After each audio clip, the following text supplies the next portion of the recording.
मुझसे एक बच्चे ने पूछा कि सर मैं पढ़ाई करते करते ना थक जाता हूं और फिर मेरा मन नहीं करता पढ़ाई करने का। 2 घंटे करता हूं या मैक्सिमम कई बार 1 ही घंटे पढ़ाई होती है, उसके बाद मन ही नहीं करता बिल्कुल पढ़ने का। फिर मैं पढ़ना छोड़ देता हूं, किताबें बंद कर देता हूं और फिर मैं खेलने कूदने में लग गया या फोन में लग गया। ठीक है, मतलब मेरा पढ़ाई उस दिन का छूट जाता है, फिर मेरा बिल्कुल मन नहीं होता। फिर मैं अपने आप को मोटिवेट करने की भी बड़ी कोशिश करता हूं, फिर बैठता हूं 15-20 मिनट ही जो है मैं कॉन्सेंट्रेट करके पढ़ पाता हूं, फिर मैं पढ़ाई से नाता तोड़ देता हूं। तो मुझे क्या करना चाहिए? और ये एक बच्चे का नहीं, ये ज्यादातर स्टूडेंट्स की अभी समस्या बनी हुई है। तो मैं क्या करूं?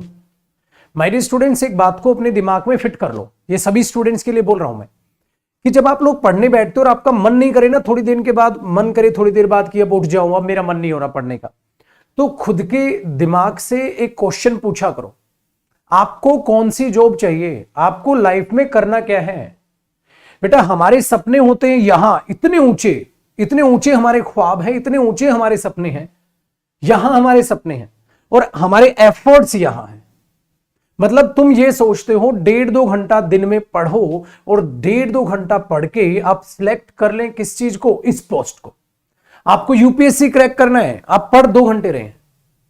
आपको अपनी लाइफ में अचीव बहुत कुछ करना है और आप एफर्ट्स 2 घंटे के डाल रहे हैं, क्या वो अचीव होगा? वो नहीं होगा भाई।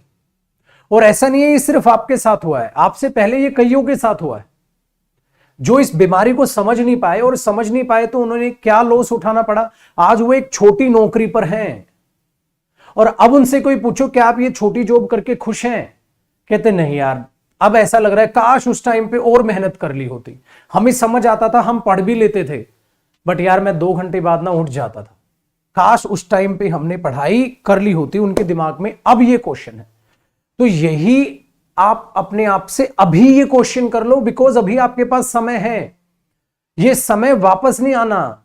एक बार ये निकल गया तो फिर उनकी जगह ही तुम हो गए, कोई छोटी मोटी नौकरी पे लगे होगे और इस दिन ये सोच रहे होगे यार मैं इस नौकरी के लायक नहीं था, मैं तो और बेहतर कर सकता था, मैं और अच्छा कर सकता था। अरे उस टाइम पे मैंने यूपीएससी का सपना देखा था, उस टाइम पे मैंने बैंकिंग जॉब्स के सपने देखे थे, मैं सोचा था कि एसबीआई पीओ निकालूंगा, सोचा था सीजीएल निकालूंगा, सोचा था ये फला फला जॉब करूंगा, और आज कर क्या रहा हूं? आज ये कर रहा हूं।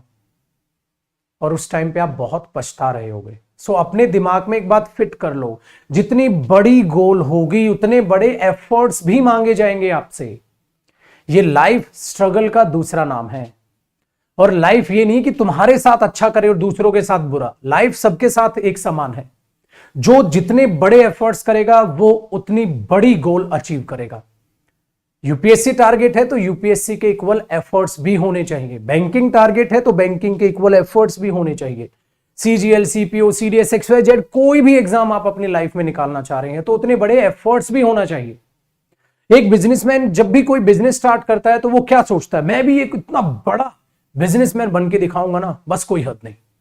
अगर वो उतने बड़े एफर्ट्स वाकई में लगा लेता है तो वो बनता है। अगर सिर्फ सपने सजाता है तो बेटा वो कुछ नहीं बन पाता। तो आप देख लो, आपको सिर्फ सपने सजाने हैं या आपको बनना भी है? अपने आप से क्वेश्चन पूछो, अपने आप से ही सवाल करने लग जाओगे ना तो आपको जवाब भी अपने आप से ही मिलने स्टार्ट हो जाएंगे। जब भी आप थके पढ़ते पढ़ते तो अपने आप से सिर्फ एक सवाल करें, मुझे क्या बनना है? वो लिखकर सामने लगा ले, भाई मुझे ये जॉब चाहिए, मुझे ये बनना है। क्या उसके लिए 2 घंटे की स्टडी इनफ है या नहीं है? नहीं है तो बेटा वापसी बैठ जा पढ़ने। फिर तुम्हें किसी टाइम टेबल की जरूरत नहीं पड़ेगी पढ़ने के लिए, क्योंकि पढ़ने के अलावा तुम्हारे पास फिर कोई काम ही नहीं होगा। टाइम टेबल वो बनाते हैं जिन्हें खेलने के लिए भी टाइम निकालना होता है। कहता 2 घंटे मैथ्स पढ़ूंगा, 2 घंटे इंग्लिश पढ़ूंगा। क्यों भाई? अगर तेरा उस दिन 3 घंटे मैथ्स पढ़ने का मन हुआ तो मजदूर थोड़ी ना है, तू 2 ही घंटे पढ़ेगा, तेरे को शेड्यूल दे दिया गया। तो अपने आप को शेड्यूल में, उस टाइम टेबल में जकड़ो मत, अपने माइंड को रिलैक्स रहने दो। जब तक मन है मैथ्स पढ़ूंगा, जब तक मन है इंग्लिश पढ़ूंगा, जब तक मन है जीएस पढ़ूंगा, जब तक मन है रीजनिंग पढ़ूंगा, जब तक मन है XYZ कोई भी सब्जेक्ट पढ़ूंगा, मेरा मन है, बस पढ़ूंगा, पढ़ने के अलावा कुछ नहीं करूंगा। तो फालतू का टाइम बर्बाद करना ऑटोमेटिकली छूट जाएगा। आपको टाइम टेबल की जरूरत बिल्कुल नहीं है बनाने की। टाइम टेबल बनाना है, मेरे से सुन लो, सिंपल से, जो सब्जेक्ट वीक है उसको उतना ज्यादा ही पढ़ो, जो जितना वीक है उसको उतना ज्यादा पढ़ो, जो एग्जाम में ज्यादा वेटेज रखता है उसको ज्यादा पढ़ो। ये 2 एफर्ट्स रखो बस। जो ज्यादा वीक है सब्जेक्ट उसको ज्यादा पढ़ो, और जो एग्जाम में ज्यादा मार्क्स की वेटेज रखता है उसको ज्यादा पढ़ो। आज का दौर यह है कि जितना आप सोच भी नहीं सकते उससे कई गुना मेहनत दूसरे स्टूडेंट्स करने लग रहे हैं। तो अपने दिमाग में बैठा लो, जब तुम रेस्ट कर रहे हो तो कोई पढ़ रहा है, और वो भी तुम्हारे साथ ही एग्जाम देगा। तो जब तुम्हारे एफर्ट्स उसके एफर्ट्स से कम रहेंगे तो हाउ इज दैट पॉसिबल कि आप एग्जाम निकालोगे? इम्पॉसिबल है। अभी CHSL की कट ऑफ आई है, बच्चे कह रहे हैं बहुत हाई है। अरे हाई गई है तो वो स्टूडेंट्स ने ही हाई की होगी ना, क्योंकि एक वो स्टूडेंट है जो CGL की तैयारी के लिए जो है अपना मन बनाए बैठा है, UPSC की तैयारी का मन बनाए बैठा है, बट वो छोटे एग्जाम्स भी देता है प्रैक्टिस के लिए, और वो कट ऑफ को हाई जाता है। उसने बहुत अच्छे से अपने आप को जो है प्लान किया हुआ है कि पहले छोटा लड्डू हाथ में आ जाए, फिर मैं बड़े लड्डू की जो है साथ दौड़ूंगा, फिर मैं बड़े लड्डू लेने की कोशिश करूंगा। मतलब छोटी जॉब एक बार लग जाए, छोटी जॉब एक बार मिल जाए, फिर उससे बड़ी जॉब की तैयारी स्टार्ट कर दूंगा। एकदम सेफ गेम खेलना चाह रहा है बच्चा, और ये बेस्ट वे है अपने आप को प्लान करने का।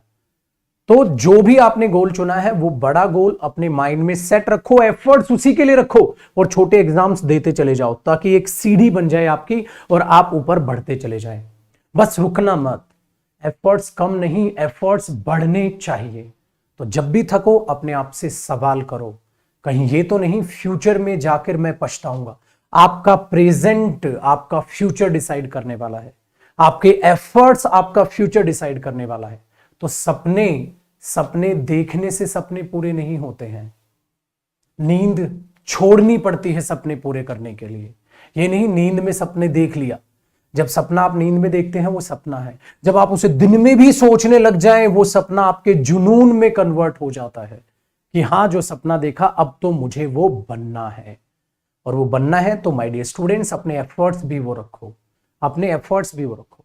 हम देखते इतने बड़े बड़े बिजनेसमैन हैं यार, इनके पास तो इतना पैसा है, वो ऐसे ही नहीं आया पैसा बॉस, बहुत मेहनत की है उन्होंने, और अब भी मेहनत करने लग रहे हैं, क्योंकि कुछ अचीव करना जितना मुश्किल है उससे कई गुना मुश्किल है उसको अचीवमेंट को बरकरार रखना और उससे आगे बढ़ना, उससे भी ज्यादा मुश्किल है। उन लोगों से पूछो आप लोग कितने घंटे सोते हैं, वो बोलेंगे यार चैन की नींद तो 3 ही घंटे सोते हैं। कहते बाकी तो बस सोते सोते भी दिमाग काम कर रहा होता है। जैसे जब आप लोग ज्यादा पढ़ते हैं ना, तो जब आप सोते भी रहते हैं तब भी आपका दिमाग काम कर रहा होता है, कहीं ना कहीं कैलकुलेशंस कर रहा होता है। जो आप अपने आसपास देखते हैं, जो आप ज्यादा सोचते हैं, उसी के तो सपने आते हैं। एग्जाम के टाइम में याद करो, जब आप छोटे बच्चे थे 10th क्लास में थे, तब आपके पास एग्जाम के टाइम में आपको कैसे सपने आते थे? आप एग्जाम में चले गए, पेन भूल गए, यार मैं एग्जाम में बैठा हूं, ठीक है, जो याद किया वो एग्जाम में नहीं आया। तो वही तो सपने आते थे जिसके बारे में आप ज्यादा सोच रहे हैं। अगर हर टाइम आप पॉजिटिव सोचेंगे, मुझे एफर्ट्स बढ़ाने हैं, मुझे एफर्ट्स बढ़ाने हैं, तो आपको वो पॉजिटिविटी बनेगी और वही आपके माइंड में रात को भी दौड़ रही होगी। तो कहते हैं ना, सोते सोते भी फिर तो पढ़ोगे। सोते सोते पढ़ोगे का मतलब क्या होता है? पागल थोड़ा ना हो जाएंगे कि आंखें बंद और पढ़ रहे हैं। उसका मतलब होता है कि आपकी बॉडी एकदम एक्टिव रहेगी अगले दिन के लिए, कि हाँ अगले दिन मुझे उठना है और मुझे पढ़ना है। वो प्रिपेयर करेगी अपने आप को। फिर आपके लिए 6-7 घंटे की नींद भी सफिशिएंट होगी। तो स्टूडेंट लाइफ में 7 घंटे जरूर सो, इससे कम सोओगे तो आप बीमार हो सकते हैं, या अगर आपको कम में आदत है, बन रही है, सेहत भी ठीक है, तो कम सो जाओ। अपने आप को पहचानो, अपने आप को ढालो और एफर्ट्स को कम मत होने दो। आपका एफर्ट्स ही आपका फ्यूचर है। फ्यूचर में ये ना हो कि आप पछताओ, काश उस टाइम पे अपने एफर्ट्स बढ़ा लेता। तो इन बातों को अपने दिमाग में रखो, और जब भी पढ़ने से थको इस वीडियो को एक बार जरूर देख लेना। लाइक करना और शेयर जरूर करना हर दोस्त के पास जो वाकई में लायक है और पढ़ने की नीयत रखता है। Bye bye, take care my dear students, जय हिंद।